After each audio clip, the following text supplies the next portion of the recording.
Welcome to this episode of Accounting and Tax Tips, Smart Strategies for Small Business Success, with Certified Public Accountant Tina Moe. If you're looking to hire someone in your business, but you're not sure whether to label them a subcontractor or an employee, you need to understand the general difference between the two and a little bit of a definition of what each one looks like. A subcontractor is self-employed and pays their own taxes. I always advise my clients to obtain a W-9 form and a copy of their insurance certificate before any work begins. An employee has taxes withheld, and you, the employer, pay taxes on their behalf as well.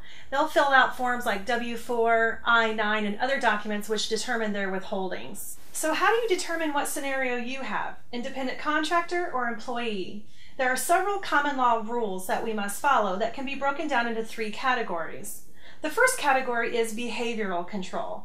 Do you control how and when the work is completed? Do you conduct training to your worker to ensure that it's done in the timeliness that you are looking for? How much control do you have in the overall work scene? The second category is financial control.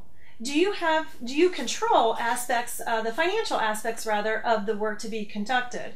Do you control potentially equipment investments, material costs, other costs associated with conducting the work? Do you reimburse your worker for those expenses? Typically, a subcontractor incurs their own expenses and regularly are not reimbursed for those expenses to conduct the work. If you're reimbursing someone or you're controlling the costs, more than likely you have an employee-employer situation. The third category is the relationship between you and your worker and how you both view the situation. Do you offer sick pay, vacation pay, retirement benefits, health benefits? If you do, you have an employee-employer situation typically.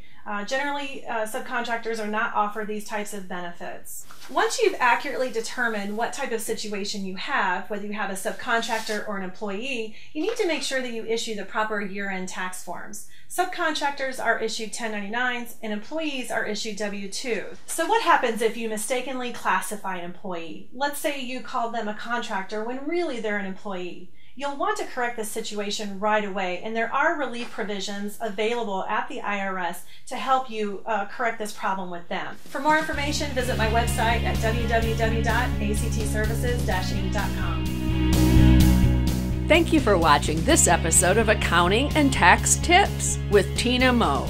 For more great information, visit Tina's website at www.actservices-inc.com. Also browse the other shows found right here at Indie Biz TV Shows.